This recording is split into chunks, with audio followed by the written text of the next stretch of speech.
Is business process outsourcing about to grow in 2021? Hi, my name is Peshev, CEO of Devrix and a business advisor at GrowChattel. And today we are going to discuss the business process outsourcing industry and whether it's going to grow or not in 2021. I'm not going to fool you, I'm not going to mislead you. BPO is still going to grow and still going to expand in 2021 for multiple reasons.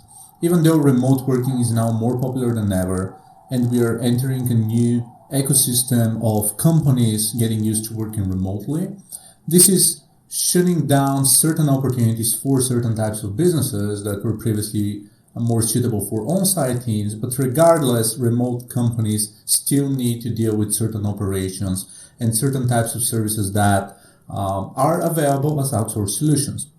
Now, first and foremost, business process outsourcing is broken down into two different segments. First one is back office, the second one is front office. The back office part of work essentially covers logistics, accounting, legal, and that kind of stuff. And the front tier is customer support, marketing, or sales, other types of front-facing activities. In any case, both ecosystems are still just as valid and just as needed as they were back in 2019 or 2020, which is why the ecosystem is still going to grow further. Now, what are the main reasons why companies are going for BPO solutions as compared to building something in-house? If I have to sum them up as the most important priorities they see that necessitate the need to offload to an external company, those are speed, the general know-how accumulated by the agency, access to talent, which isn't as easy, especially if you want to hire at scale, limited management overhead in-house. You don't have to hire 10 people plus managers, plus their line managers and supervisors, and long-term investment, and sometimes, of course, cost efficiency. When we consider the difference between offloading work to an outsourcing company and actually building an entire department in-house, there are a lot of reasons why companies don't necessarily opt in for the let's hire in-house solution.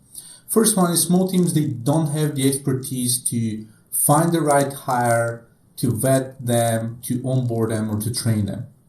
Now imagine you need to build a mobile application and you're not a technical company. If you don't understand development, how would you hire an Android developer or an iOS developer? You can't vet their skills, you can't tell whether they're productive or not, you can't necessarily tell whether you also need a designer, or maybe if you also need to launch for both marketplaces, whether you need a hybrid application or one Android developer and one iOS developer, and so on and so on. In both cases, you may need a QA person or a technical lead or someone else. You probably need a team. You can't vet them. You can't find the right people. It's really a lot more expensive than just offloading to a company that specializes in that. Same goes for other types of development, or if that's not your forte, same goes for marketing, for sales, legal, accounting, pretty much everything else that's not within your core expertise and within the core expertise of the company. Second thing is onboarding processes are non-existent, meaning that even if you hire the person, even if they're a recommendation, you trust them, you know they're going to do the job, you still don't have documentation, you don't have the right onboarding process, you can't necessarily tell them how to start within the organization, which is going to be expensive and it's going to take some time to ramp up. And especially if you need to hire multiple people, it gets even harder because you need to train and coach each of those people separately and independently, which of course is going to take a lot longer because you need to repeat a lot of what you said to number one, to number two, and then number three, and so on, because you don't have the right process in place for that corresponding role. Large organizations, on the other hand, they need a lot of work done, which normally means that you would need to, as a large organization, you would need to hire multiple people. For example, support. If you want to launch a 24/7 support department, you probably need at least 8 people on board for the operations of your company, because you have 7 days a week. Considering 8-hour shifts, you need 3 people rotating per shift, unless you do 12-hour shifts. Then you need people to cover 4 weekends, and then you probably need 1 or 2 people, as a backup for holiday leaves and sick leaves and so forth. So it really isn't easy. Just making sure that you can afford the 24/7 operational capacity, meaning that you need to hire 8 people and train them and onboard and make sure that they catch up with the same speed and with the same pace. that they understand the product specifics, the dynamics of the company, priorities, all of them staying on board and all of them staying around throughout the training period and onwards. It's a pretty expensive endeavor. Now, if you account for outsourcing to business process outsourcing company which specializes in support, it's actually a lot cheaper because they already have the staff, they've trained them. The 24/7 support isn't really fully loaded, meaning that those people are probably not going to start at full capacity, and they can offer you a lower fee with people that can juggle 3 or 4 or 5 clients at the same time with limited workload, especially let's say night shifts or weekend shifts, depending on when your slow periods are. So with that in mind, if you have to compare that to building a team, which is another challenge, a large company instead of outsourcing, which again is also going to be more cost effective outsourcing as compared to hiring, the alternative would be the company should look for 8 people, meaning they need to look into at least 200 or 300 or 400 CVs, setting up interviews to, let's say, 20, 30, 40, 50 people, trying to vet those people, trying to find people that fit the company culture, and at the same time working together as a team. Those people would need their, let's say, office space. So you need to account for this office space and office equipment and lots of other things, but you also need a supervisor for this department and someone who's reporting to your, let's say, technical team or operations or someone else. It's growing into a bigger pain point than it normally is supposed to be, which is why outsourcing is a common thing here. In some cases, of course, you have other duties such as accounting or legal. It's a lot cheaper to just hire a legal company on a retainer, on a small one, than hiring a professional lawyer in-house full-time just so they are available for your legal battles as needed. Same goes for accounting companies, especially accounting firms working with different businesses. They may be pretty handy because they understand certain regulations, certain changes in the marketplace, in the local segments, for example, new tax regulations, new tax rules, problems with specific segment of companies like e-commerce or software as a service or whatever your segment is. And they may be handy in that manner in advising you on well-known problems that other companies are facing. Replacing staff is also pretty tricky, and that's another reason why certain companies are trying to offload externally. What do I mean here? Of course, if you find 3 or 4 or 5 people and they stick around for a while, like say 6 or 7 months, if one of them leaves for whatever reason, replacing this talent is an expensive endeavor. There are different studies that estimate that the replacement of talent could be anywhere between, let's say, $50,000 to $120,000, simply because you need to go through the entire process of recruitment companies and headhunters, taxes and onboarding fees and training and whatnot for a new team member, plus lost opportunities for the time between the resignation of the previous member and starting the new member and then being caught up to date, right? So with that in mind, replacing staff is pretty expensive, and outsourcing to an external company is actually something that allows you to distribute and delegate this responsibility to the corresponding outsourcing company, because now they are responsible for replacing team members if needed, if someone's on a sick leave, if someone resignates or anything like that. It's on them because you are renting resources per se, and it's their responsibility. So once again, outsourcing is taking care of this initiative as well. Cost efficiency sometimes is the required reason to outsource externally. Like I said, setting up a call center at the beginning is actually cheaper when you start with an agency because they can give you a lot more affordable fee as compared to you hiring 8 people in-house plus a supervisor plus whatnot, right?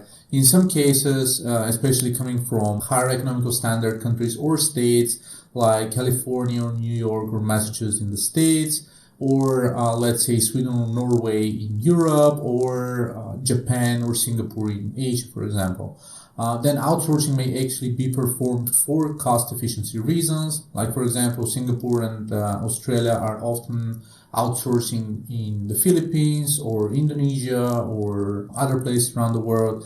California may be outsourcing to lower states with lower economical standards in the States, or someplace in Canada or Europe or Asia as well, for various reasons when it comes to cost efficiency, of course. That's not necessarily required though, because sometimes paying for extra expertise may mean that the outsourcing company costs more than hiring a team in-house, but that of course is contingent on you being capable enough to build a team in-house. What do I mean here? For instance, development companies, especially if you work with consultancies and more professional agencies, you can get rates of anywhere between, let's say, $70 to $400 per hour by an agency, right? So if we try to use an average of, let's say, $200 per hour, hiring an experienced developer in-house in California would be $60 to $70 per hour, give or take, for a full-time employee working on a payroll, right? So this is going to be, roughly speaking, 3 times cheaper. And in other states, it may be $35 to $40 to $45 per hour when you add, employment benefits and 401k and a bunch of other different things. So in that sense, it may be more expensive to outsource. However, there may be different options of outsourcing, which means that you can say, okay, I need a half-time person here, or I need someone who allocates, 20 hours per month, and they are available in a certain time zone, or I need someone with that specific expertise that we don't want to hire for, and we'd rather pay for, half-time than hiring someone full-time in-house here. Again, lots of different reasons. Same goes with marketing. If you need to launch specific campaigns, for example, influencer marketing, affiliate marketing, email marketing, someone proficient in conversion rate optimization for landing pages or SEO, you simply may not have this specific expertise in-house. Working with an agency, business process outsourcing, would connect you with a firm that probably has dozens of clients within your same segment, same niche, and they can more or less testify for their skills and their expertise in the field. So they'll probably get better results in a shorter period of time for a comparable fee of what you would be paying a team of people that really don't necessarily know what they do in-house, right? So that's again another reason why outsourcing is going to grow. Now, again, the main thing is lots of companies are looking into outsourcing as the main medium of getting the job done. Some for cost efficiency, some for distributing across time zones, for example. Let's say you're opening a call center, or you're just branching out into a different country, a different language, and you simply don't have people in-house speaking this language, right? Let's say you're branching out and opening an office in China or France or Qatar, and you simply need people speaking different languages. In that case, business process outsourcing is going to be more than expected, even for recruitment services in a different country, and business formation services to found a separate company or rent an office or whatever it is in that specific area. So this is more than normal, more than expected, and you shouldn't really shy away from working with an outsourcing firm whenever this makes sense. The only thing that businesses don't really outsource 99% of the time is their core specialty, their core expertise, meaning that if you're a legal company, you're not going to outsource to remote lawyers, again, unless you're working in a specific jurisdiction that you're not allowed to practice in, right?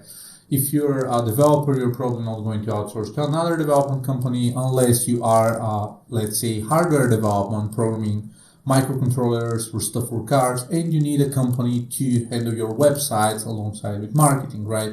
But again, in a nutshell, everything else that you're not specializing at, accounting services, legal, customer support, sales, marketing, or so forth, if you find the right agency, the right firm, the right company, the right freelancer, it may be more worthwhile for you to start with them and also use them for a while, because it makes a lot more sense from a practical standpoint. Now, as a disclaimer, one other thing that I haven't mentioned but makes a lot of sense for us discussing business process outsourcing is knowledge retention. What do I mean here? When you sign a contract with an established vendor in the industry, when you build these partnerships, what ends up happening is that your vendor may stay with you longer than some of your managers working in-house for you. What do I mean here? We've got some contracts that we signed back in 2015, which is almost 6 years ago. And throughout the course of time, some of the product managers and project managers and directors that we work with are now no longer employed with the organization. Mid-sized companies of, say, about 200 people do not necessarily have all of the best practices in terms of knowledge documentation, documenting know-how or maintaining data repositories or anything like that, meaning that 80% of the conversations, 80% of planning and strategy are most likely non-existent on their end. Which is why over time we get more and more and more and more requests for information or backdating certain activities that we've done for our partners, simply because they don't have them on the record and they don't necessarily have all the contacts and conversations, including with other third-party vendors that we work with. So with that in mind, knowledge retention is something that external vendors can help you with, especially if you turnover is a problem for your company or you're simply in a very dynamic segment and some people are leaving for whatever reason and you can't afford to always keep everyone up to date and up to speed with everything. In that case, outsourcing may actually be a sustainable way for you to build partnerships that last for a continuous period of time without you trying to expand the team that tends to leave every now and then. So that's pretty much it. In a nutshell, if I have to sum it up, outsourcing is going to grow continuously in 2021 and onward, at least for the foreseeable future, simply because it still makes sense for businesses. It's definitely not necessarily a cost efficiency area to consider, even though sometimes it is the smarter move from a cost efficiency standpoint. It's faster when you find the right talent and the right partner. You don't have to deal with recruitment, with searching the right people, dealing with promotions and feedback reviews and day-to-day management and lots of other things. Essentially, you offload everything to the agency and you just expect the outcome of the work and the communication to be flawless, and then pretty much everything else is working for you. So that's it. If you have any questions, let me know in the comments below. If you have any other topics that you want to discuss, also do let me know, and we're going to meet here next week again.